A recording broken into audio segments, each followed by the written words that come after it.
ॐ सहनाववतु सहनौ भुनक्तु सह वीर्यं करवावहै तेजस्विनावधीतमस्तु मा विद्विषावहै।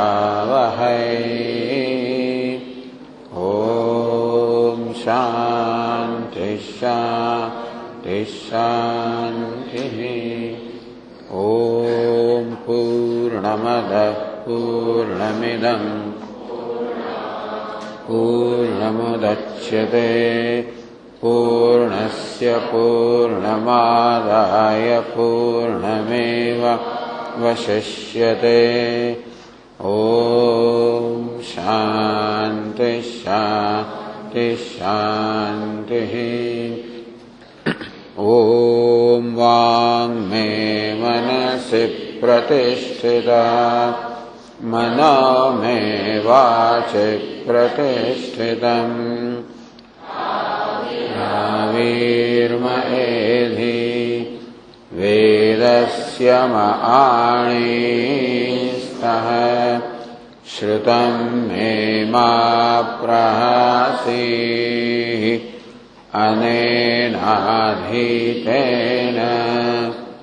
अहोरात्रां सन्दधामि ऋतं वदिष्यामि सत्यं वदिष्यामि तन्मामवतु तद्वक्तारमवतु अवतु माम् वक्तारमवतु वक्तारम्। ॐ शान्ति शान्ति शान्तिः। श्रुतिस्मृतिपुराणानाम् आलयं करुणालयम् भगवत्पादम् शङ्करं लोकशङ्करं शङ्करं शङ्कराचार्यं केशवं बादरायणं सूत्रभाष्यकृतौ वन्दे भगवन्तौ पुनः पुनः। ईश्वरो गुरुरात्मेति मूर्तिभेदविभागिने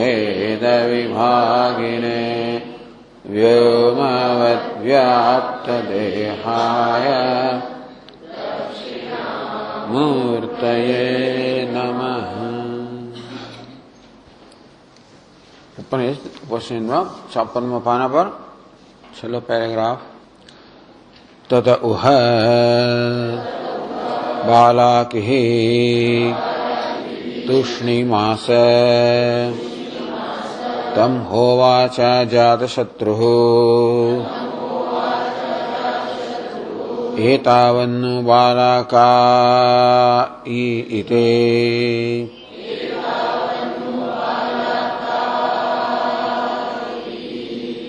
एतावद्धीति होवाच बालाकिः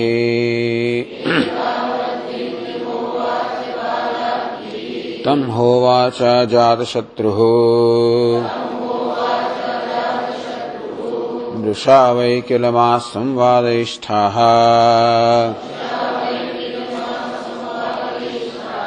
ब्रह्मते ब्रवाणीति स होवाच यो वै बालाक एतेषां पुरुषाणां कर्ता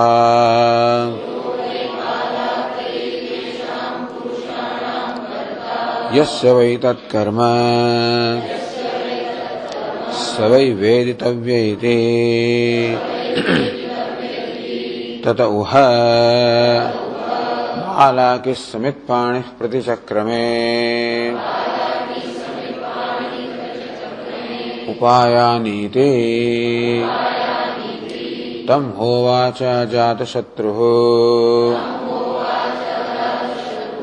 प्रतिलोमरूपमेव तत्स्यात् यत्क्षत्रियो ब्राह्मणमुपनयेत् एहि व्येवत्वा ज्ञापयिष्यामीति तम् पाणौ अभिपद्य प्रवव्राज तौह सुप्तं पुरुषमाजग्मतुः तं अजातशत्रुः आमन्त्रयाञ्चक्रे बृहन् पाण्डरवासः सोमराजन्यते सौह तूष्णीमेव शिष्ये ततः एनं यश्चाविचिक्षेप स तत एव समुत्तस्थौ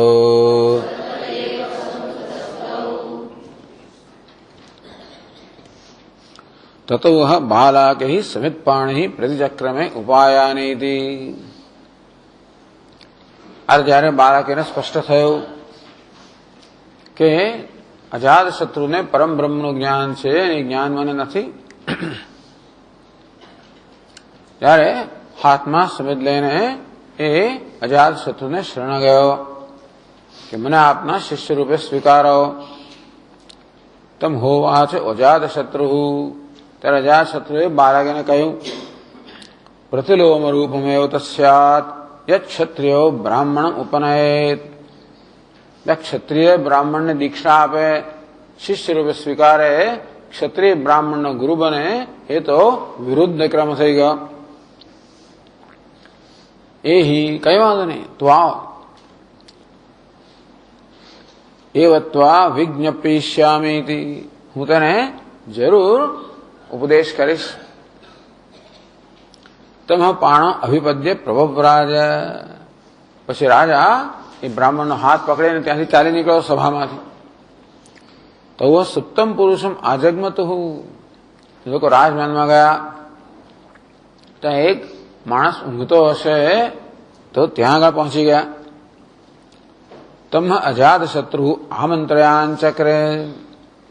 એ ઊંઘતા માણસને એટલે કે જીવાત્માને કે આત્માને અજાત શત્રુએ આ પ્રકારે બોલાવ્યો. બૃહન પાંડરવાસ સોમરાજન્યતિ. હે બૃહન, હે પાંડરવાસ, હે સોમ, હે રાજન, આ પ્રકારે પ્રાણના નામ દઈને બોલાવ્યો. સૌ તુષ્ણીમેવ શિષ્ય. પણ ઊંઘતા માણસે કોઈ પ્રકારનો પ્રતિભાવ ન દર્શાવ્યો, એ તો ઊંઘતો જ રહ્યો. તતો એનમ યશ્ચ્યા અવિચિક્ષેપ. રાજાએ પછી એક લાકડીથી પ્રહાર કર્યો. તતેવ સમુત્તસ્થૌ. અને ત્યારે એ માણસ જાગ્યો. આ પ્રકારની કથા છે, તેનું વર્ણન કરી રહ્યા છે ગ્રંથકાર.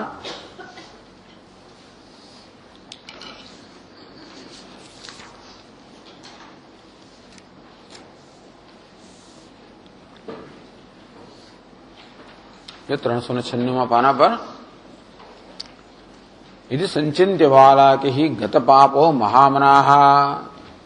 આ પ્રકારે મનમાં વિચાર કરીને બાલાકે જેનું પાપ દૂર થઈ ગયું હતું, મદરૂપી પાપ આ રાજાના ઠપકાને કારણે દૂર થઈ ગયું હતું, અર્થાત જે નમ્ર બની ગયો હતો. મહામનાહ જે બુદ્ધિશાળી હતો, શ્રોત્રિય જે વેદમાં પારંગત હતો, બ્રહ્મ વિદ્યાર્થમ સમિતપાણિતમ અભ્યયાત. પણ બ્રહ્મ વિદ્યા જેની પાસે નથી એવો બાલાકી એ રાજાને હાથમાં સમિત લઈને એની સમક્ષ ગયો. હસ્તે ગૃહીત્વા સમિત યથા ગર્ભાષ્ટમઃ પુમાન. જેવી રીતે ઉપનયન માટે યોગ્યતા પ્રાપ્ત કરી હોય એવો કોઈ બાળક હાથમાં સમિત લઈને ત્રૈવર્ણિક 3 વર્ણનો કોઈ બાળક જ્યારે ઉપનયન માટેની યોગ્ય ઉંમર હોય ત્યારે હાથમાં સમિત લઈને વદતી એત્ય ગુરુ પાસે આવે ને શિષ્યોહમ સાધિમામિતિ. હું આપનો શિષ્ય છું, આપણને ઉપદેશ કરો. એવમ રાજાનમાગત્ય બાલાકીર વાક્યમ અબ્રવીત. કંઈક એવી જ રીતે આ બાલાકે પણ રાજા સમક્ષ જઈને એ જ પ્રકારનું વાક્ય બોલ્યો કે આપ મને ઉપદેશ કરો, હું આપનો શિષ્ય છું. દર્શયનિતિ લોકેસ્મિન બ્રહ્મ વિદ્યાધિકો ગુરુ. બાળક એના આ પ્રકારના વર્તનથી એનું પ્રદર્શન થયું હકીકતનું. બ્રહ્મ વિદ્યા અધિકો ગુરુ આસ્મિન લોકે. આ લોકની અંદર બ્રહ્મ વિદ્યામાં જ અધિક હોય એ ગુરુ હોવા માટે યોગ્ય છે. એ કશ્ચિત જે કે હોય તે, પછી ઊંચા વર્ણનો હોય કે નીચા વર્ણનો હોય, બ્રહ્મ વિદ્યામાં જે અધિકતા હોય, જેની અધિકતા હોય એ ગુરુ થવાની યોગ્યતા ધરાવે છે. અપર શિષ્ય સ્વયં સાક્ષાત બૃહસ્પતિ. બીજો કોઈ જે બ્રહ્મ વિદ્યામાં અધિક નથી, સાક્ષાત બૃહસ્પતિ હતા પણ એ શિષ્યની કક્ષામાં છે, ગુરુ થવાની યોગ્યતા ધરાવતા નથી. ઇત્થમ ગાર્ગ્યમ નિરીક્ષાસુ વિનીતમ વિનયાન્વિત ઉત્થાયાસર્તન પ્રાહ પ્રાંજલિર્વચનમ ત્વિદમ. આ પ્રકારે વિનીતમ ગાર્ગ્યમ નિરીક્ષ. આ ગાર્ગ બાલાકે અત્યંત વિનીત છે, નમ્ર બની ગયો. એ જોઈને વિનયાન્વિત રાજા પોતે પણ અત્યંત વિનયી છે. ઉત્થાય આસનત, પોતાના આસન પરથી રાજા ઉભો થયો. પ્રાંજલિ, બ્રાહ્મણ હાથ જોડીને ઇદમ વચનમ પ્રાહ, રાજાએ આ વાક્યો કહ્યા. ગુરુઓ બ્રાહ્મણા જાત્યા વિધાત્રા ત્રૈવ નિર્મિતા. કે જો ભાઈ, બ્રહ્માજીએ બ્રાહ્મણને ગુરુ થવા માટેનું નિર્માણ કર્યું છે. બ્રાહ્મણનું નિર્માણ કર્યું છે ગુરુ થવા માટે. સ્વભાવેન અપરે શિષ્યા ક્ષત્રિયાદ્યાસ્ય વર્ણિન. અને ક્ષત્રિયથી માંડીને બીજા વર્ણના છે એ સ્વભાવથી શિષ્ય થવાની યોગ્યતા ધરાવે એ પ્રકારે એની રચના કરી છે. અને ગુરુ થવાની યોગ્યતા બ્રાહ્મણમાં છે એ પ્રકારે એનું સર્જન કર્યું છે. તો કિમ બ્રાહ્મણ ભૂત્વા કર્મેદમ પ્રતિમલોમકમ આત્મન શિષ્યતામત્ર ક્ષત્રિય વાંછસી. તો એ બાલાકી, શા માટે તું બ્રાહ્મણ થઈને આ પ્રકારે આ વિપરીત કર્મ કેમ કરે છે? હું જે ક્ષત્રિયની પાસે પોતાની શિષ્યતા ઈચ્છે છે, મને ગુરુ બનાવીને પોતાની શિષ્યતા ઈચ્છે, આ વિપરીત કર્મ કેમ કરી રહ્યો છે? અપી મદ વચનાદ બ્રહ્મન જાત કોપ એવમ બત. મારા વચન સામે બ્રાહ્મણ જો તમને ગુસ્સો ક્રોધ જન્મ્યો હોય, કૃતવાનસી, એને કારણે આ પ્રકારનું વર્તન કર્યું કે મારા શિષ્ય બનવા તૈયાર થવાનું કારણ શું મારા વચનને કારણે આપણામાં ક્રોધ જન્મ્યો છે, માટે આવું કરો છો? ભીતો વા, કે માથી ભય પામે નહીં કે રાજા મને શું કરી નાખશે? બાલ્યાત અજ્ઞાન ભાવત, પછી બાળકને જેમ ન સમજને કારણે, આ નિયમ ન જાણતા હો અને ન સમજને કારણે આવું કર્યું છે? કે અજ્ઞાન ભાવત, કે અજ્ઞાનને કારણે કર્યું છે? ક્ષમસ્વત્વ મયાયતે કટુકમ વાક્ય મેદમ. મેં ભરી સભામાં જે કટુ વાક્ય આપને કહ્યા, જેને કારણે આપનું અપમાન થયું, હાંસી થઈ, એ માટે મને ક્ષમા કરો. રાજધર્મમ સમાશ્રિત્ય બાલેના કૃત બુદ્ધિના. હું તો રાજાનો જે ધર્મ છે, રાજાના ધર્મનો આશ્રયને મેં આ પ્રકારનું વર્તન કર્યું. હું તો બાળક છું અને અપરિપક્વ બુદ્ધિનો છું, માટે મને ક્ષમા કરો. અથવા જેવી રીતે અપરિપક્વ બુદ્ધિના બાળકને ક્ષમા કરવામાં, એ રીતે આપ મને ક્ષમા કરો. મદત્રય અપરાધીનો ભવાન બહુજનાત્મયા શ્રુત. ઘણા લોકો પાસે મેં સાંભળ્યું કે આપ તો આ ત્રણ પ્રકારના મદ, વિદ્યા, ધન અને કુળના મદને પરાધીનથી પરવશ થઈ ગયા છો. દુષ્ટ છે, મેં પણ જોયું. તેને એતત શિક્ષિતાર્થમ ભવતઃ કૃતમ. તેથી આપને શિક્ષણ આપવા માટે અમે આ પ્રકારનું વાક્ય કહ્યું. બ્રાહ્મણ અપી નિર્ભત્સ્યા દુરાચારા મહીભુજા દૃઢમ પરીક્ષ્ય વિજ્ઞાતા એથી શાસ્ત્ર મયા શ્રુતમ. મેં તો આચાર્યો પાસેથી આ પ્રકારે શાસ્ત્રનું શ્રવણ કર્યું છે કે દૃઢમ પરીક્ષ્ય વિજ્ઞાતા, બરોબર પરીક્ષા કરીને જયારે જણાય કે બ્રાહ્મણા દુરાચારા, બ્રાહ્મણો પણ દુરાચારી છે એ પ્રકારે જણાય, દ્રઢ પરીક્ષા કરીને મહીભુજા નિર્ભત્સ્યા, તો રાજાએ એમને પણ દંડ કરવો જોઈએ, એમને પણ ઠપકો આપવો જોઈએ, એવું મેં સાંભળ્યું છે રાજા પાસેથી. એ પ્રકારે મેં કર્યું.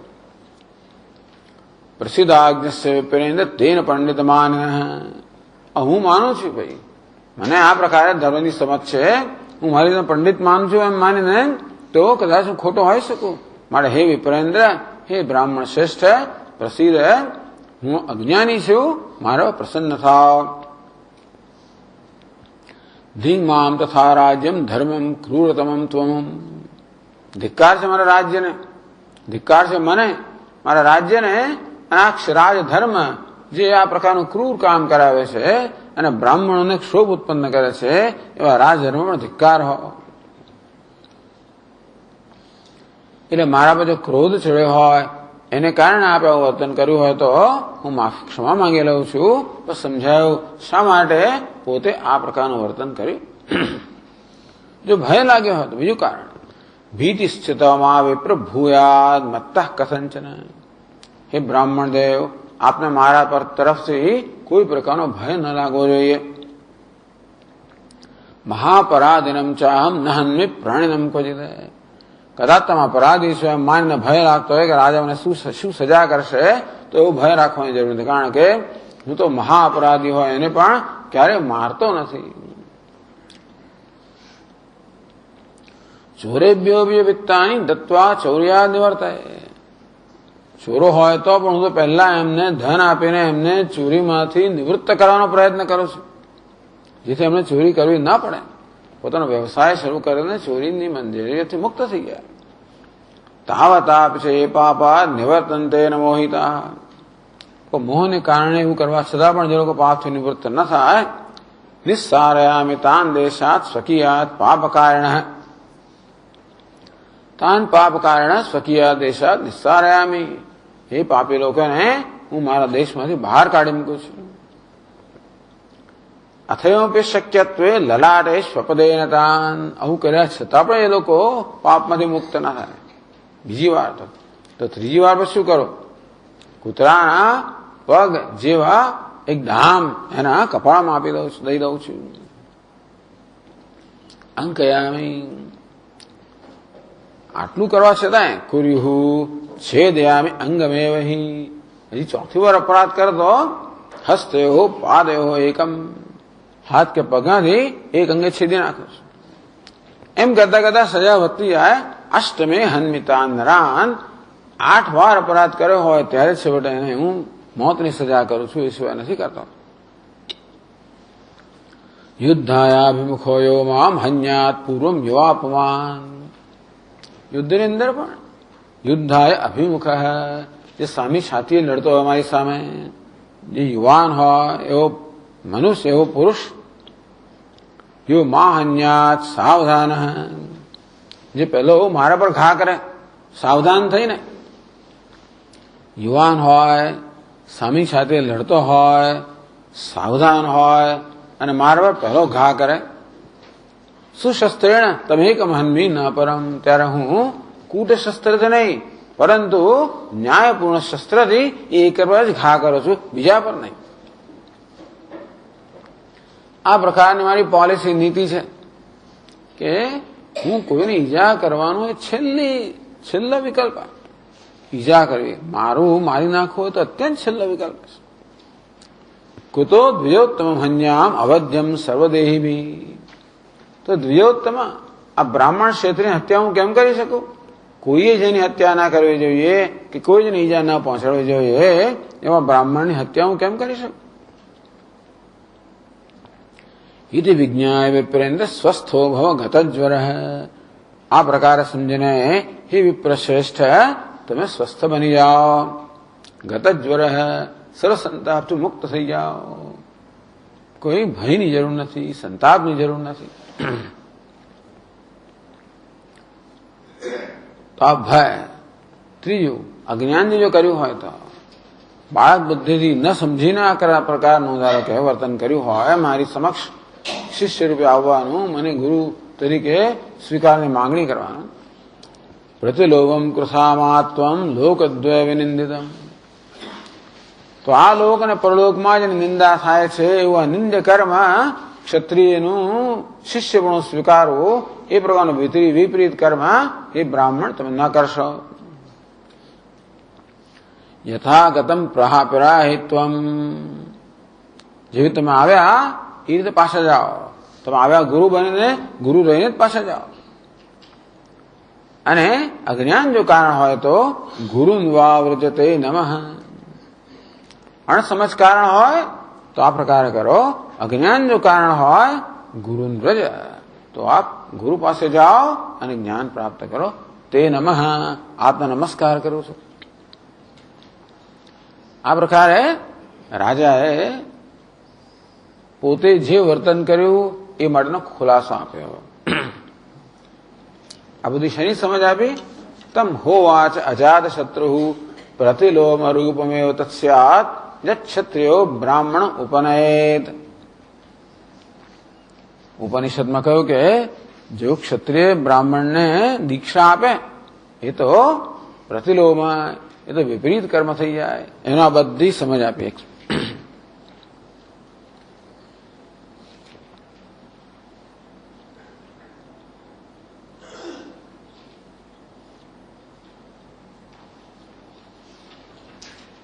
ગાર્ગ્યસ્ય પુનઃ જિજ્ઞાસા પ્રકાશનમ 399 પાના પર આગળ કહે છે 111 શ્લોકથી.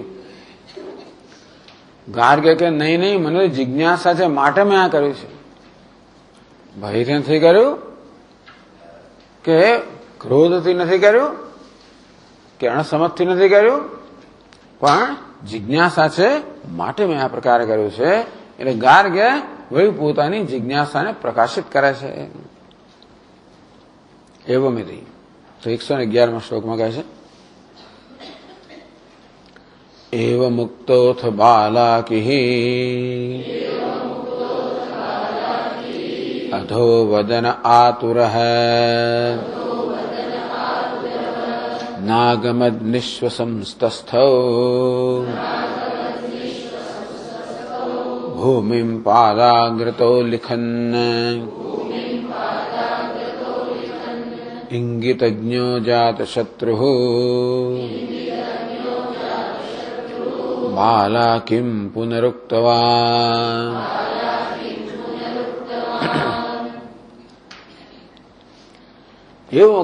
એવ મુક્ત બાલાકી, બાલાકી જેને રાજા વડે આ પ્રકારે કહેવામાં આવ્યું. ન ગમત, એ ન ગમે તો પણ ત્યાંથી ગયો નહીં. આવું કહેવા છતાં પણ બાલાકી ત્યાંથી એને પ્રયાણ ન કર્યું, એ ગયો નહીં. અધોવદન નિશ્વસન ભૂમિ પાદાગ્રતો લિખન સ્થવ. બાલાકે અધોવદન મન ઈસુ કરીને, નિશ્વસન લાંબા લાંબા શ્વાસ છોડીને, ભૂમિ પાદ અગ્રત લિખન, પાદાગ્ર અંગૂઠાથી જમીન પર ખોતરતો આવી રીતે નીચું મોં જોઈને લાંબા શ્વાસ કાઢતો ત્યાં ઉભો રહ્યો, ત્યાંથી ગયો નહીં. તો આ પ્રકારનું જે વર્તન છે શું બતાવે છે? ટીકા કહે છે એ મુક્તો બાલાકે નાગમત કિંતુ ચિંતાલજ્જયો સૂચનાય. પોતાને લજ્જા થઈ છે આ પ્રકારનું વર્તન કરે ને,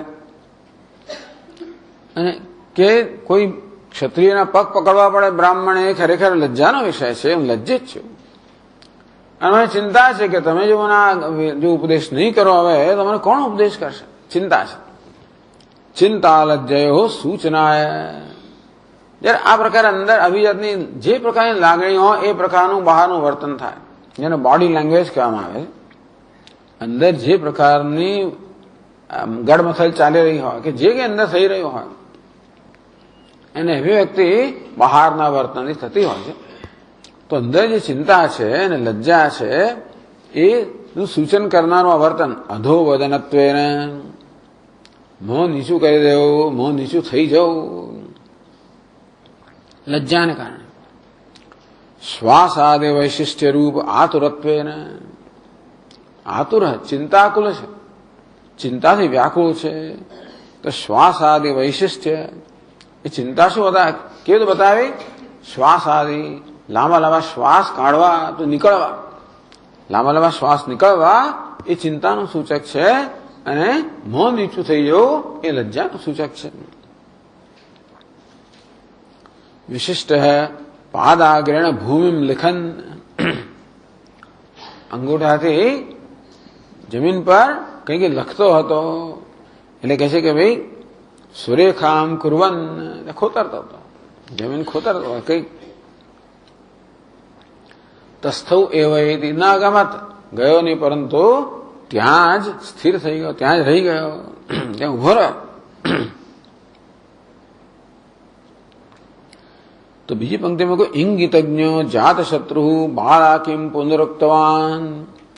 આજે ઇંગિત જે ચિહ્નો છે, ઇંગિતજ્ઞ, આ પ્રકારના ચિહ્નોને કારણે બાળકના મનમાં કયા પ્રકારની સ્થિતિ હશે એ જાણનાર રાજા અત્યંત કુશળ છે. એટલે બહારના આ પ્રકારના ચિહ્નો પરથી રાજા જાણી ગયો કે અંદર કયા પ્રકારની મનસ્થિતિ હશે. બાલાકિમ પુનઃ ઉક્તવાન, એ સમજદાર રાજાએ બાળકને ફરી આ પ્રમાણે કહ્યું. ટીકા કહે છે ઇંગિતજ્ઞ ઇંગિતમ જાનાતી ઇંગિતજ્ઞ ઇંગિત ભાવવેત્તા. બહારના ચિહ્નોથી અંદરનો શું ભાવ છે એ જાણનાર રાજા.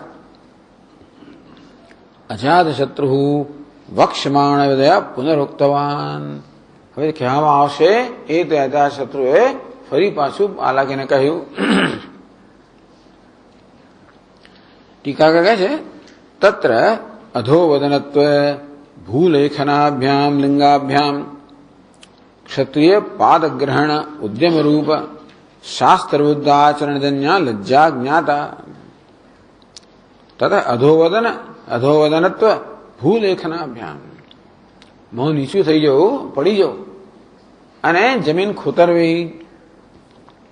આ બે જે ચિહ્ન લિંગાભ્યામ, આ બે ચિહ્નો છે ક્ષત્રિય પાદગ્રહણ ઉદ્યમ રૂપ શાસ્ત્ર વિરુદ્ધ આચરણજન્ય લજ્જા, એ દ્વારા લજ્જાનું સૂચન થાય છે. એ લજ્જા બાળકને કેમ જન્મી? ક્ષત્રિય પાદગ્રહણ, તો ગુરુ તરીકે સ્વીકાર્યા એટલે ક્ષત્રિય ચરણ પકડવાનો. તો ઉદ્યમ રૂપ, હજી પકડ્યા નહીં હોય પણ એના ચરણ પકડવાની તૈયારી કરવા રૂપી શાસ્ત્ર વિરુદ્ધ આચરણ છે.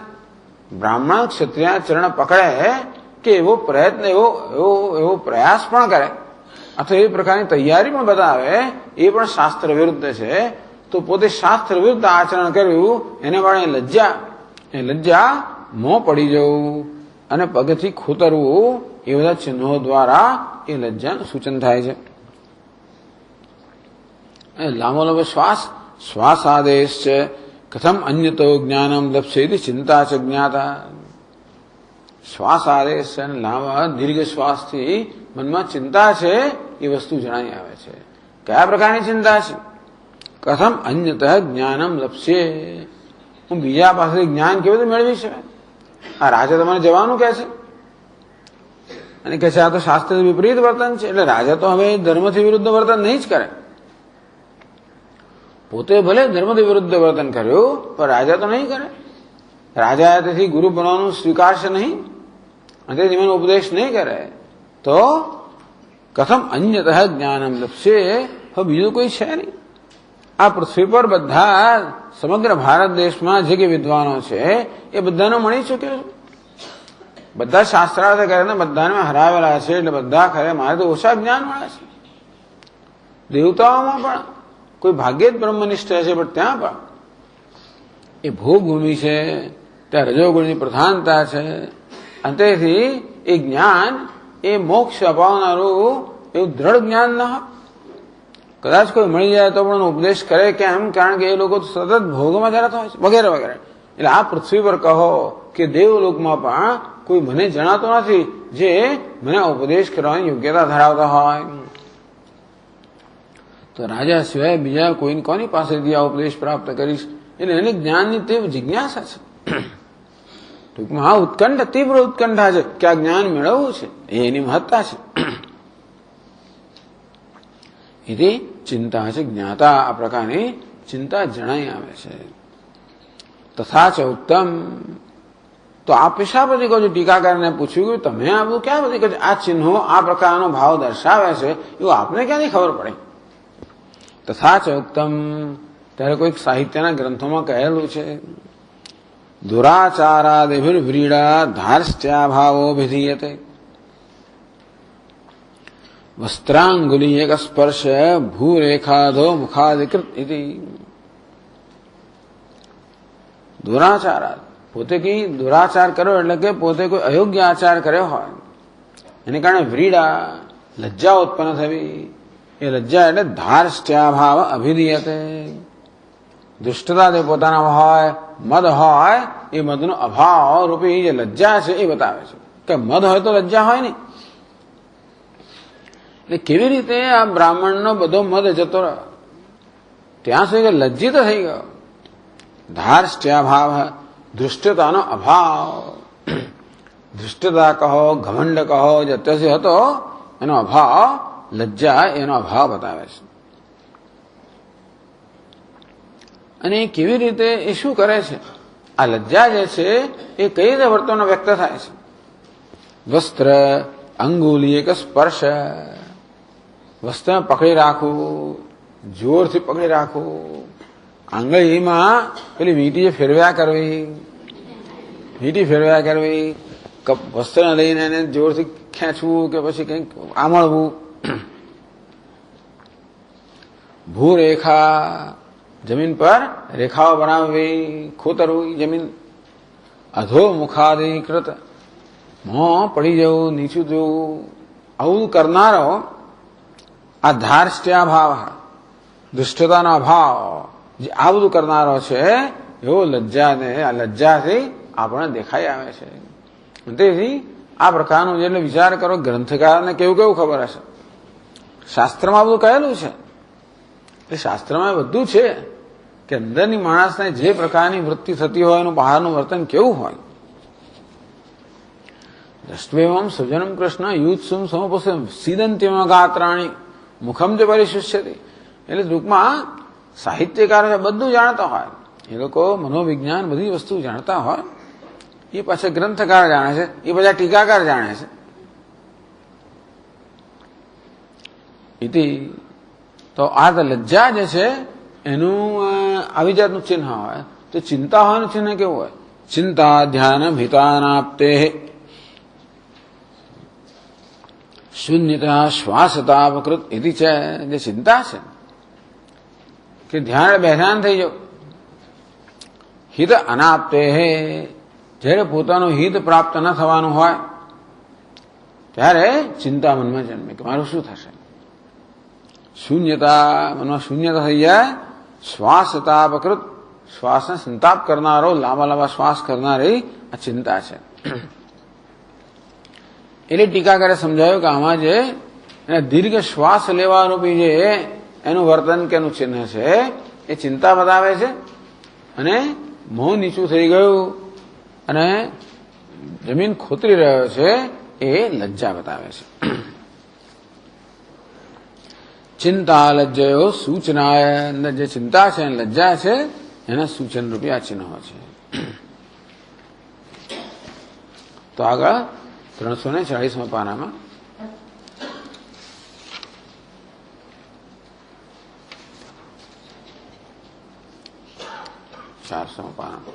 રાજ્ઞ વિદ્યાદાન પ્રતિજ્ઞા.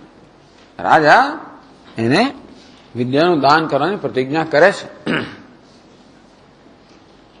તો ટીકા કહે છે, તત્ર લજ્જા દુઃખમ ચિંત્યાનવૃત્યા ઉપશાંતમ ભવિષ્યતિ મત્વા. કે બાલાકીયામાં જે લજ્જાનું જે દુઃખ થયું છે એ લજ્જા, એની ચિંતા નિવૃત્ત થશે તો લજ્જામાંથી જેનું દુઃખ પણ જતું રહેશે. એની ચિંતા નિવૃત્ત થઈ જશે કે મને જ્ઞાન બીજી ક્યાંથી મળશે. એ ચિંતા એનામાં છે. રાજાને એમ કે ચાલો એ ચિંતાથી નિવૃત્ત કરી દઈએ. અને તો પછી એનામાં લજ્જાને કારણે જે દુઃખ જન્મ્યું છે એ દુઃખ પણ જતું રહેશે. ચિંતાનવૃત્યા લજ્જા દુઃખમ ઉપશાંતમ ભવિષ્યતિ મત્વા. આ પ્રકારના અભિપ્રાયથી, આ પ્રકારે વિચારને બાલાકે ચિંતિતમ વિદ્યાલાભ પ્રકારમ અપવદન. બાલાકી જે રીતે રાજા પાસેથી વિદ્યા પ્રાપ્ત કરવા માંગતો હતો કે રાજા ગુરુ બને અને બાલાકી શિષ્ય બને, એ રીતે બાલાકી જે વિદ્યા પ્રાપ્ત કરવા માંગતો હતો, આપોવચન એનો અપવાદ કરે છે, પહેલા એનો નિષેધ કરે છે. એ જ ના મળે. હું ગુરુ અને તું શિષ્ય બને એ પ્રકારે ઉપદેશ કરી ના શકાય. એ તો શાસ્ત્ર વિરુદ્ધ છે. કોઈ સંજોગોમાં શાસ્ત્ર વિરુદ્ધ વર્તન ના કરે, એનો અપવાદ કરે છે, નિષેધ કરે છે. પ્રકારાંતરમ દર્શે, પણ બીજો પ્રકાર છે, બીજી રીત છે જેનાથી હું તને ઉપદેશ કરી શકું. તેથી ચિંતા કરવાની જરૂર નથી.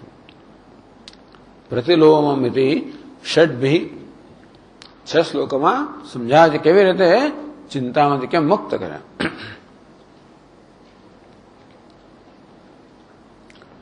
પ્રતિલોમમિદં વિપ્ર બ્રાહ્મણઃ ક્ષત્રિયં વ્રજેત બ્રહ્મમે વક્ષ્યતીત્યેવં અભિપ્રાયેણ ધાર્મિકઃ.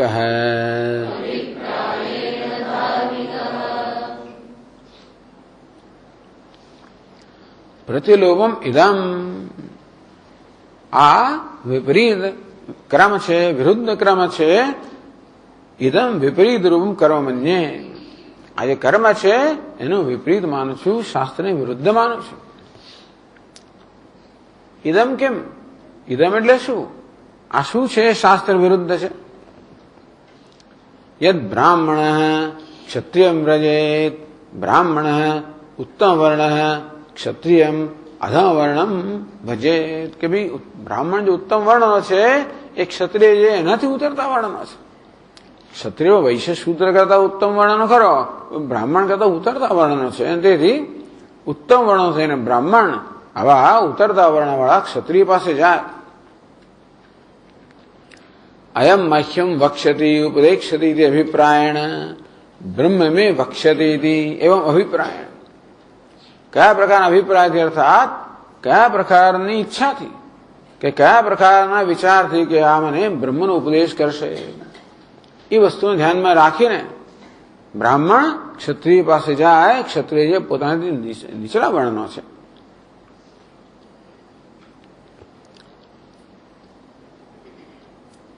એ અભિપ્રાય વ્રજેત દીક્ષાયા ઉપગચ્છેદ, ટૂંકમાં દીક્ષા માટે આવી રીતે ક્ષત્રિયની સમક્ષ જાય એ યોગ્ય નથી. કયો બ્રાહ્મણ? કીદૃશો બ્રાહ્મણ ધાર્મિક. ચાલો, જે ખાસ કરીને તમારા જો ધાર્મિક બ્રાહ્મણ સ્વધર્મમ ચરતી આસેવતે સ તથા, ટૂંકમાં ધાર્મિક કોને કહેવાય? જે પોતાના ધર્મનું આચરણ કરે, સારી રીતે સેવન કરે. એવો જે બ્રાહ્મણ છે એ બ્રાહ્મણ પોતાનાથી ઉતરતા વર્ણ ક્ષત્રિય પાસે આ પ્રકારે વિદ્યાની ઈચ્છાથી જાય એ યોગ્ય નથી. એ શાસ્ત્ર વિરુદ્ધ છે. અધાર્મિકસ્તુ શૂદ્રવત. હા, અધાર્મિક જે છે એ તો શૂદ્ર જ કહેવાય. બ્રાહ્મણ ભલે ન રહ્યો, પણ જો પોતાના ધર્મનું આચરણ ન કરતો હોય તો એ બ્રાહ્મણ શૂદ્ર સમાન ગણાય. એ ગમે તે કરે. હવે તમારી જગ્યાએ બીજો કોઈ હોત જે ધાર્મિક ન હોત અને એણે વર્તન કર્યું હોત તો બરોબર છે કે બ્રાહ્મણ માત્ર જન્મથી છે પણ કર્મથી નથી. એ જન્મ બ્રાહ્મણ ખરો પણ કર્મ બ્રાહ્મણ નથી, તો પછી એના નિયમ લાગુ ના પડે. નાનુતિષ્ઠતિ યઃ પૂર્વામ નોપાસ્તે યસ્ય પશ્ચિમામ. પ્રાતઃકાળમાં પૂર્વ દિશામાં મુખ કરીને સંધ્યાવંદન કરવું જોઈએ. સાયંકાળે પશ્ચિમ દિશામાં મુખ કરીને કરવું જોઈએ. સૂર્ય જે દિશામાં હોય તે. સહ બ્રાહ્મણ શૂદ્રવત બહિષ્કાર્ય. આવા બ્રાહ્મણનો શૂદ્રની જેમ બહિષ્કાર કરવો જોઈએ. સર્વસ્માત દ્વિજકર્મણ. બ્રાહ્મણને આપણે જે પ્રકારનો આદર આપીએ એ બધા પ્રકારના આધારથી એનો બકાત રાખવો જોઈએ. ટૂંકમાં જે દિવસ સવાર સાંજ સંધ્યાવંદન કરતો નથી એ બ્રાહ્મણ કહેવાનું યોગ્ય નથી. એના માટે એને બ્રાહ્મણ યોગ્ય આધાર આપવાની કોઈ જરૂર નથી. મનુ ઉક્તે, મનુ મહારાજે આ પ્રકારે કહ્યું છે.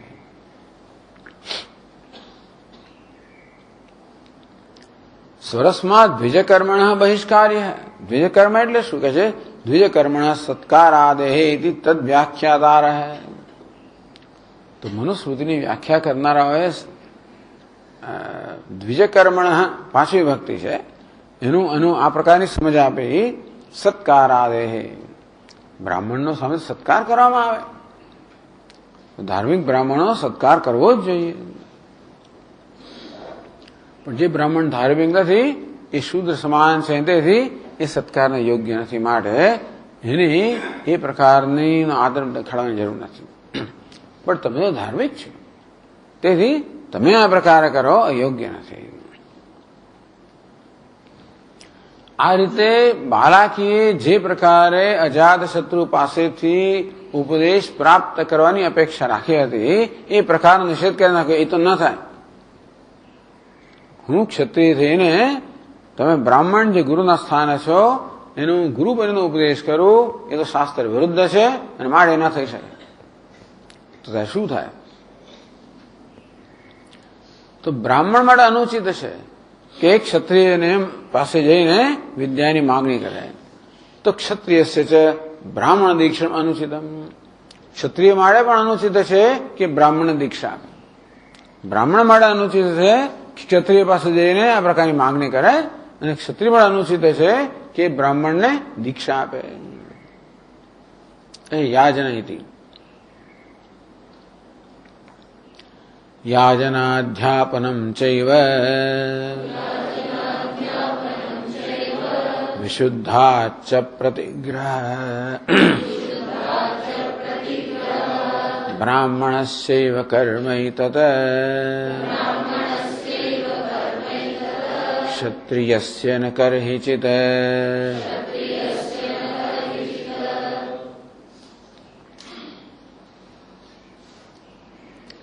યાજન અધ્યાપનમ ચૈવ વિશુદ્ધાચ પ્રતિગ્રહ બ્રાહ્મણસ્યૈવ કર્મૈતત. આ બ્રાહ્મણનું કર્મ છે. એટલે અધ્યયન અધ્યાપનમ યજનમ યાજનમ દાનમ પ્રતિગ્રહ બ્રાહ્મણ કરી શકે. અધ્યયન અધ્યાપનમ, વેદનું અધ્યયન કરવું અને વેદ શીખવાડવા. યજનમ યાજનમ, પોતે યજ્ઞ કરવા અને યજ્ઞ કરાવવા. દાનમ પ્રતિગ્રહ, પોતે દાન કરવું. અને વિશુદ્ધાચ પ્રતિગ્રહ, જે વિશુદ્ધ હોય, શુદ્ધ હોય કે યોગ્ય હોય એની પાસે દાન લેવું, ગમે તેની પાસે જ નહીં.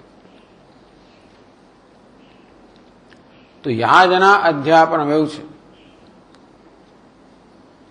તો યાજના એટલે યાજના ન્યાસ શ્રંથેતિ યુચ. ની આસ અને શ્રંથ, ત્યાર પછી યુષ પ્રત્યય લાગે છે.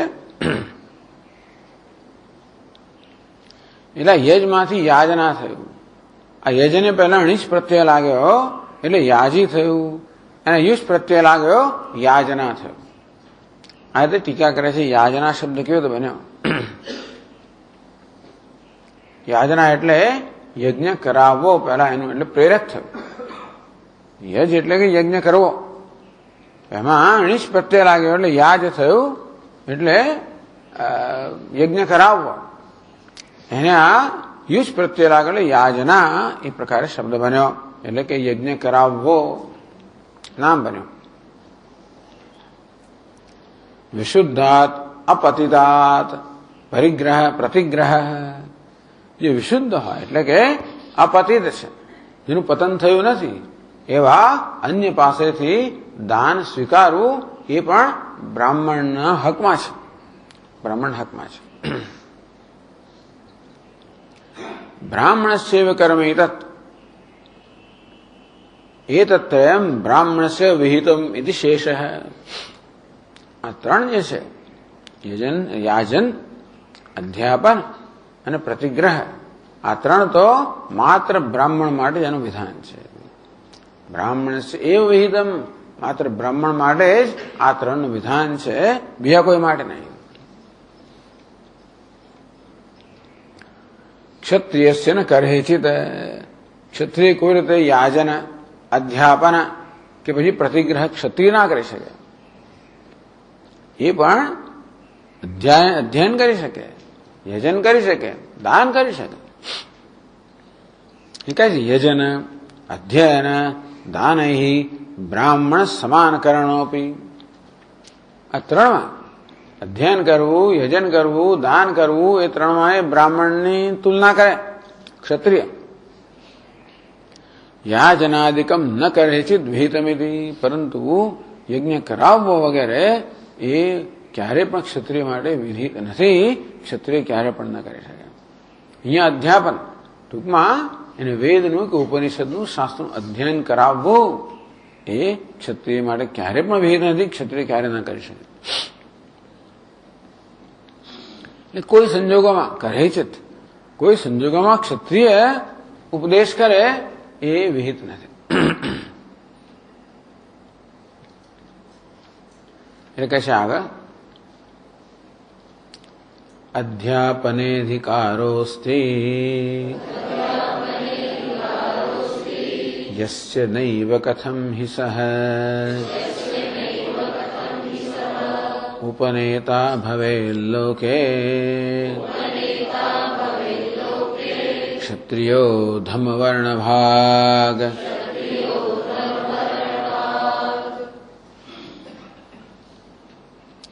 યસ્ય અધ્યાપને અધિકાર નૈવ અસ્તિ સ કથમ સ ક્ષત્રિય અધમવર્ણભાગ લોકે કથમ ઉપનેતા ભવેદ.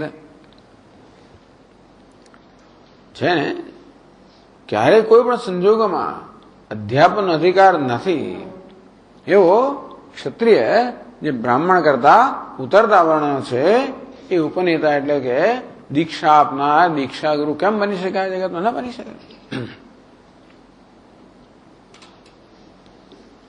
ટીકા કહે છે યસ્ય ક્ષત્રિયસ્ય અધ્યાપને ન અધિકાર સ ઉપનેતા. એ ઉપનેતા એટલે શું?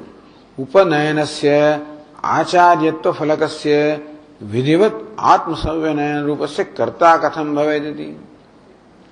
જો ભાઈ આ ગાર્ગ્ય બાલાકીએ તો માત્ર મને દીક્ષા આપો એટલે જ કહ્યું છે. ઉપાયાનેતી, આપ મને દીક્ષા આપો એવું કહેલું છે. તો દીક્ષા આપવાની ના નથી પાડી, પણ અધ્યાપન ના પાડી છે ને. પણ એટલે કહે છે કે ઉપનયનસ્ય આચાર્યત્વ ફલકસ્ય, તમે આ દીક્ષા આપો એટલે આપોઆપ તમારો ઉપદેશ કરવાનો આવે. એટલે જે દીક્ષા આપનાર છે એ જ ઉપદેશ કરનાર છે.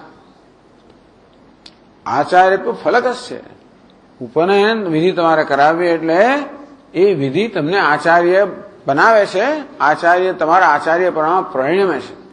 તમે એને શિષ્ય બનાવ્યો દીક્ષા આપીને, તમે આચાર્ય બન્યા. વિધિવત આત્મસમીપનયન રૂપસ્ય કરતા, વિધિ પ્રમાણે પોતાની સમીપ આવવું, પોતાનું શિષ્ય બનવું, એ પ્રકારે કરવા માટે આ ક્ષત્રિય કેમ કથમ ભવે, ક્ષત્રિય એવું કેમ કરી શકે? ન કરી શકે.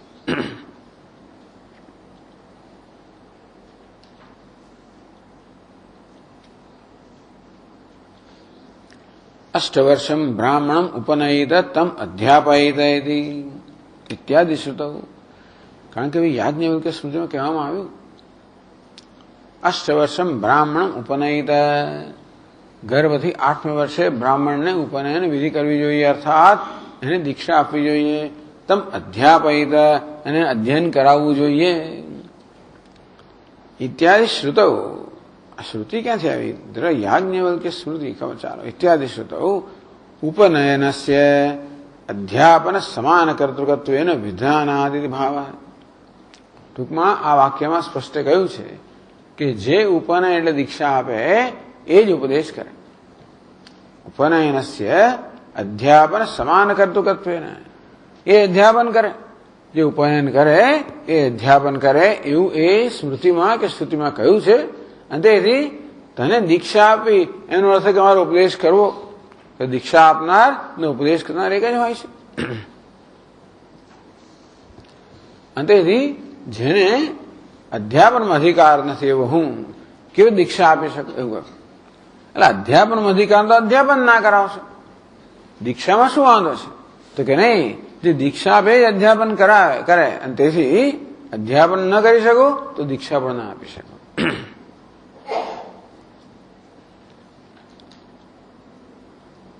તો પછી આગળ કહે છે 401 પાના પર, તથાપી તુભ્યમ વક્ષ્યામી, અને તો પણ હું તને કહીશ, ઉપદેશ કહી, દાન વિધયા. દાન કરવું એ તો ક્ષત્રિયની અધિકાર છે. દાન કરવું ક્ષત્રિય અધિકાર છે. એ અધિકારની રૂએ હું તને ઉપદેશ કરીશ, તને કહીશ. એ રાજાએ માર્ગ કાઢ્યો, ધાર્મિક માર્ગ કાઢ્યો. વ્રતમ એ વ્રતમ ચ મમ વિપ્રેન્દ્ર બ્રાહ્મણેભ્યઃ સદૈવ હિ દદામિ યાચિતં પ્રાણાન કિમુદારાદિકં પરમ.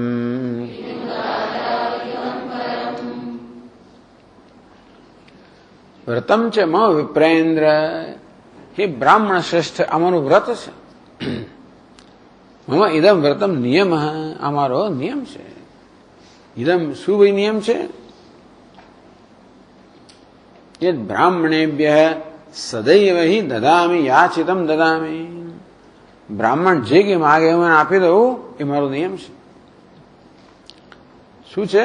પ્રાણાન દદા યાચિતમ દદા, પ્રાણાન પ્રાણરૂપમ યાચિતમ. યાચિતમ ને પ્રાણાન બે એક જ વિભક્તિમાં નથી, માટે પ્રાણરૂપમ યાચિતમ. મારા પ્રાણ દારૂકા માંગે તો પણ હું બ્રાહ્મણને આપી દઉં, એવો મારો વ્રત છે, મારો નિયમ છે.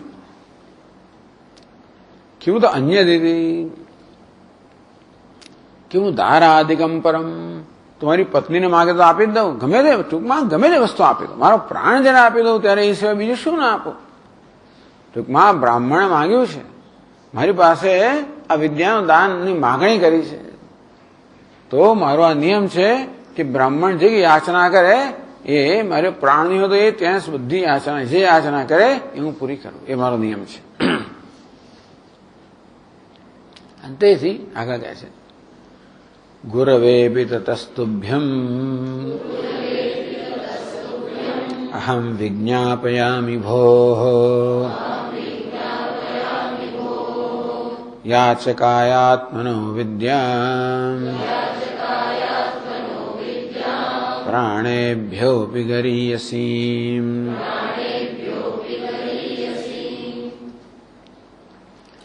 તથા તુભ્યમ ગુરવેપી અહમ વિજ્ઞાપયામિ ભોઃ.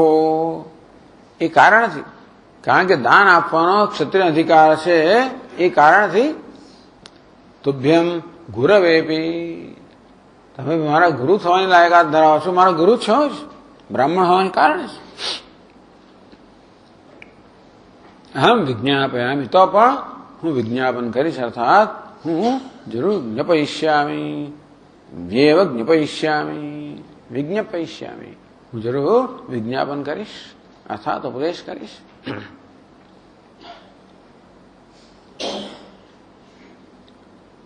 કહે છે ટીકા, તતઃ તે કારણ એટલે ઉક્ત નિયમ વશાત, કે મેં નિયમ જે છે મારા નિયમને વશ થઈને મારે વર્તવું જ પડે. મારો નિયમ છે બ્રાહ્મણ જે માગે આપવું, પ્રાણ માગે તો તે શુદ્ધ આપી દો. અને તમે બ્રહ્મ વિદ્યાની માગણી કરી છે, તેથી બ્રાહ્મણ જે માગે એ આપવાના મારા નિયમને વશ થઈને ઉક્ત નિયમ વશાત બ્રાહ્મણત્વેન ગુરુવેવી તુભ્યમ, બ્રાહ્મણ હોવાના કારણે તમે જે ગુરુ સ્થાન ધરાવો છો. યાચકાય, બ્રાહ્મણ યાચક પણ છે, બ્રાહ્મણ ગુરુ પણ છે અને યાચક પણ છે. યાચકાય આત્મન વિદ્યામ પ્રાણેભ્યોપી ગરીયસીમ દદામિ ભોઃ વિજ્ઞાપયામિ. યાચકાય આત્મન વિદ્યામ વિજ્ઞાપયામિ એવ દદામિ એવ, એટલે હું જરૂર આત્મવિદ્યા તમને પ્રદાન કરીશ, ઉપદેશ કરીશ.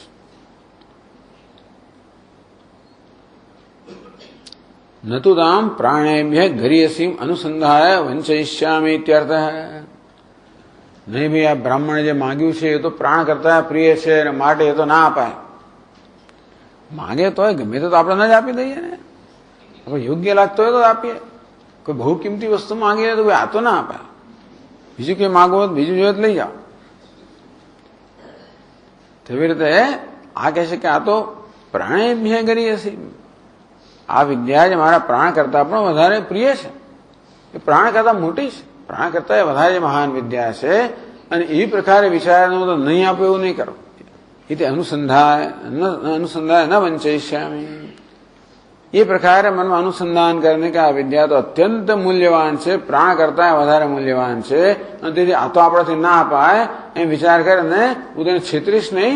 મારું જે વચન છે કે મારો નિયમ છે એનું પાલન કરીશ. 2 નંબરની પાદ નોંધ છે.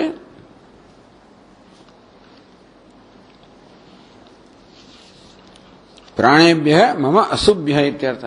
પ્રાણ અર્થ થયો આ શ્વા, આ પ્રાણ એટલે મારા પ્રાણ. યદ્વા ત્વયા જ્ઞાતાત પ્રાણતત્વાદપી ઇતિ ઇયમ ગુરુતરાયતિ.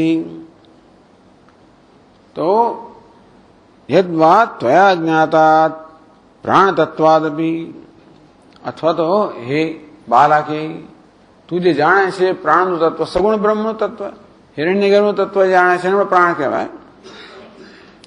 યમ ગરીયસી યમ ગુરુતરા, તો કે તું જે પ્રાણ તત્વ જાણે છે એને કરતા અત્યંત ચડિયાતી બ્રહ્મ વિદ્યા જે છે.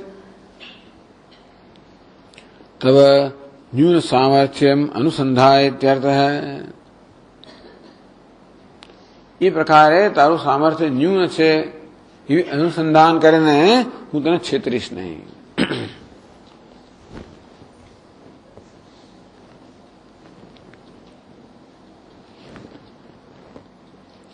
અંતેથી 117માં શ્લોકમાં કહે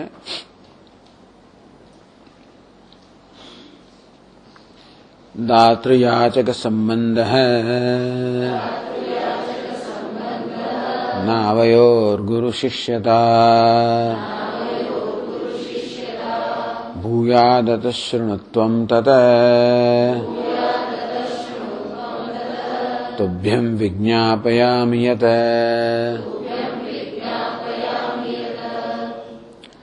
દાતૃયાચક સંબંધ, આપણા વચ્ચેનો સંબંધ કેવો રહેશે? દાતા અને યાચકનો સંબંધ રહેશે. એ તો ઉપદેશ કરીશ. ન ગુરુ શિષ્યતા, આપણો જે ગુરુ શિષ્યનો સંબંધ નહીં સ્થપાય, પરંતુ દાતા અને યાચકનો સંબંધ સ્થપાશે. ભૂયાદ થશે. અતઃ શૃણુ,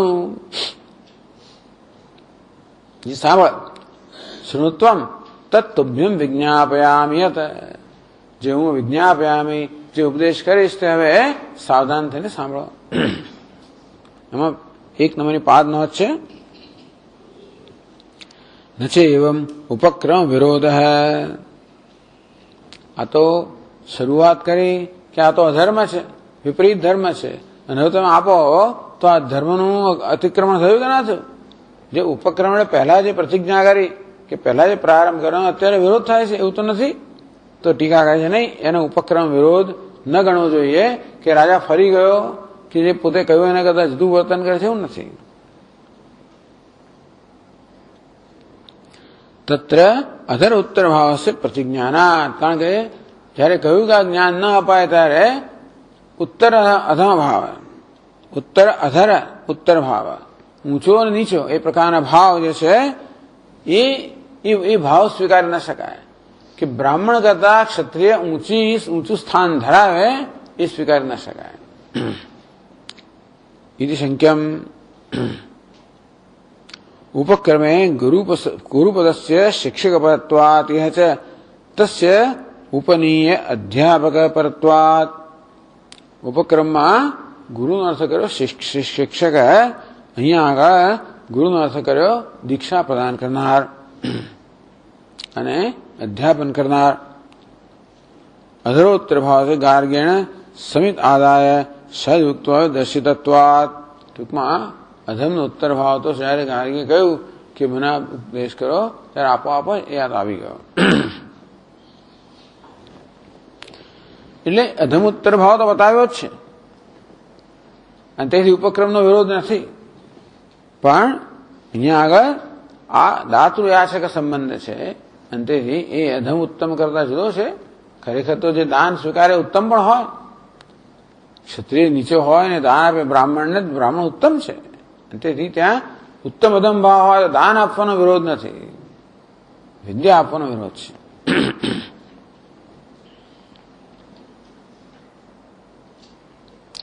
નીચે ही उपविश्य राज्ञ उपदेश है. રાજા પાસે નીચે બેસીને આ બધું ગ્રંથકાર આ બધી કલ્પનાઓ કરે છે, આ બધું વસ્તુઓ વિસ્તાર ગ્રંથકારે કરે છે. નીચે ही उपविश्य राज्ञ उपदेश है. રાજાએ નીચે બેસીને ઉપદેશ કર્યો, ઉપર સિંહાસન પર રહીને નહીં.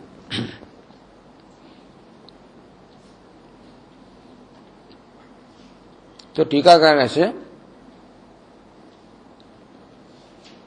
अच्छा, टीका में आवयो दातृयाचकत्व लक्षण संबंध भूयादति गुरु शिष्यता रूपस्तु मां भूयादति. अतः एतस्मात् तो विद्या उपायात अंते ही चिंतितात् में तने विद्यानो उपदेश करवानो आ प्रकारनो उपाय विचारी राख्यो छे. त्वं तच्छृणु यद तुभ्यं विज्ञापयामि बोधयामि. તેથી હું જે ઉપદેશ કરીશ એ સાવધાન તેને સાંભળો. तम पाणम इत्यादिकम उत्तस्थवित्यंतम वाक्यम व्याकरोति. આપણે વાંચી ગયા. તમ પાણમ અભિપદ્ય પ્રભવ્રાજ, એનો હાથ પકડીને ત્યાંથી ચાલી એને લઈને ચાલી નીકળ્યા. અને ત્યાર પછી એક સુતેલા મનુષ્ય પાસે આવ્યા, એને નામ લઈને બોલાવ્યો. પ્રાણના એ ન ઉઠ્યો, લાકડી બરોબર મારી, ત્યાં ઢંઢોળો એમ કહ્યું છે, એ તો લાકડી જ મારી અને પર ઉઠી ગયો. ઉત્તસ્થવ ઇત્યંતમ વાક્યમ વ્યાકરોતિ. એટલે આ જે વાક્ય છે એની વ્યાખ્યા કરે છે. ત્રયોદશભી 13 શ્લોકોમાં વ્યાખ્યા કરે છે. શ્રુતે પ્રથમાંશેન પાણમ અભિમુખ્યેન અત્યાદરેણ ગૃહીત્વા ઇત્યર્થકેન સૂચિતમ અત્યાદરમ તાવત દર્શયતિ. અમે જે કહ્યું તમે પાણમ અભિપદ્ય પ્રભવ્રાજ, એનો પ્રેમથી હાથ પકડીને ત્યાંથી લઈ ગયો, એટલે બ્રાહ્મણ વાળા અત્યંત આદર બતાવે છે. તો શ્રુતૌ પ્રથમાંશેન, શ્રુતિનું જે વાક્ય છે, જે વાક્ય અહીંયા સમજાવવાના છે એનો પ્રથમ અંશ આ છે, તમ પ્રાણો અભિપ્રદ્ય પ્રભવ્રાજ. તો પ્રથમાંશેન પાણવ આભિમુખ્યેન અત્યાદરણે ગૃહીત્વા. અભિપદ્ય એટલે અત્યંત આદરથી એ બ્રાહ્મણના હાથ પકડીને. સૂચિતમ અત્યાદરમ તાવત દર્શાયતી. તેથી શ્રુતિમાં જે અત્યંત આદર દેખાડવામાં આવ્યો, આ સૂચન રાજાએ બ્રાહ્મણનો હાથ પકડીને લઈ જવાનું કહ્યું, એ રાજાનો બ્રાહ્મણ પ્રત્યે અત્યંત આદર બતાવે છે. એ આદર પહેલા અહીંયા ગ્રંથકાર બતાવે છે. તમ બાલા કેમ નથી ઇત્યુક્ત્વા જાત શત્રુસ્તમ प्रणम्यात्मन आसने संस्थाप्याथ स्वयं भूमौ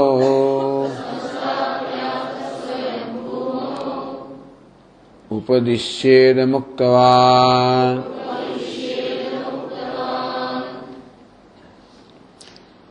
यदि उक्त्वा अजात शत्रु तम प्रणम्य.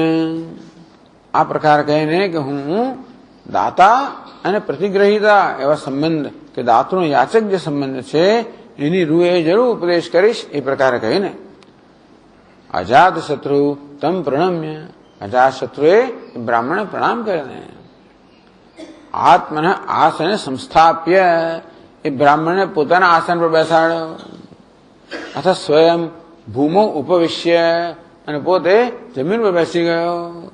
ઇદમ મુક્તવાન, અને પછી ઉપદેશ કરવાનો પ્રારંભ કર્યો. કેટલી બધી ઔપચારિકતાનું પાલન કરે છે કે બ્રાહ્મણને પોતાના ઊંચા સ્થાને બેસાડ્યો, પોતે જમીન પર બેઠો અને પછી ઉપદેશ કરવાનો પ્રારંભ કર્યો. કારણ કે ગુરુ શિષ્યનો સંબંધ પોતે ઊંચે અને નીચે બેસાડે એ અધર ઉત્તર ભાવ, ઊંચો નીચે ભાવ તો ક્યારે થાય?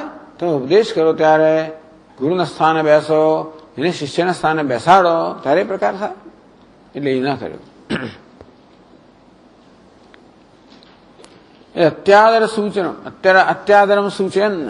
આમ બ્રાહ્મણ અત્યંત આદરનું આ સૂચન કરે છે કે પોતે નીચે બેઠો અને બ્રાહ્મણને પોતાના આસન બેસાડે.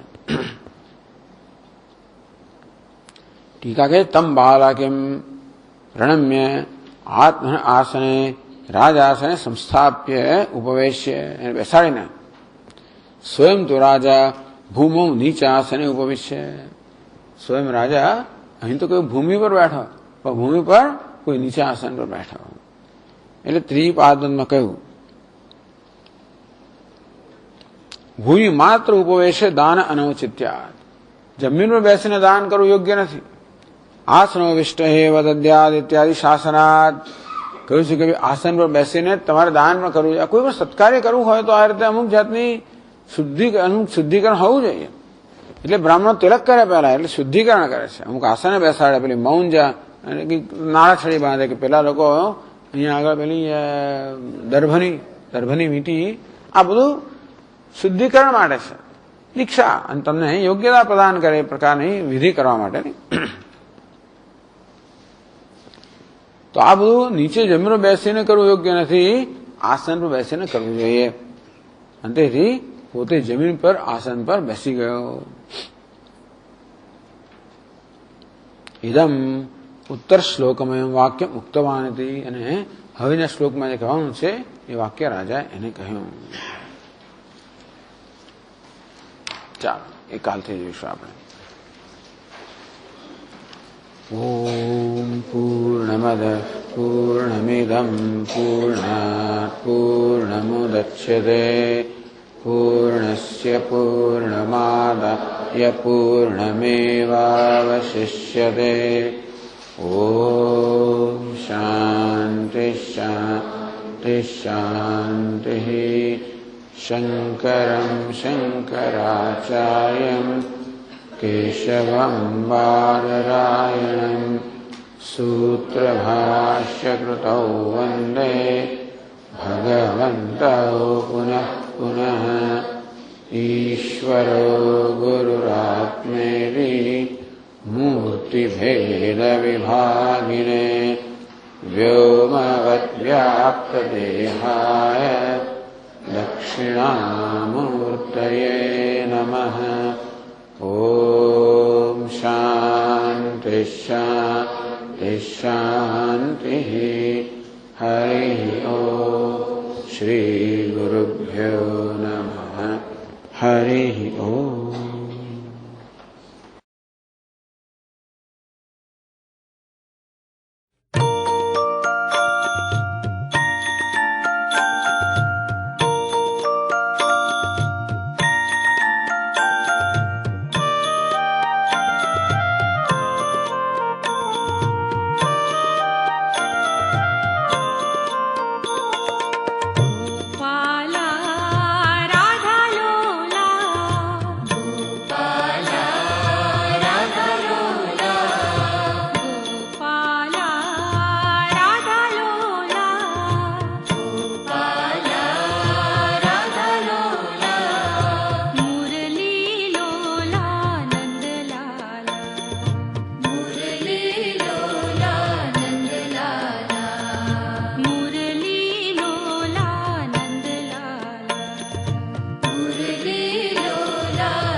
कृष्ण मुरारी, गोवर्धन गिरिधारी गोपाल कृष्ण मुरारी, यमुना तीर विहारी वृंदावन संचारी, यमुना तीर विहारी वृंदावन संचारी, गोवर्धन गिरिधारी गोपाल कृष्ण मुरारी, गोवर्धन गिरिधारी गोपाल कृष्ण मुरारी, गोवर्धन गिरिधारी गोपाल कृष्ण मुरारी, गोवर्धन गिरिधारी गोपाल कृष्ण मुरारी, गोवर्धन गिरिधारी गोपाल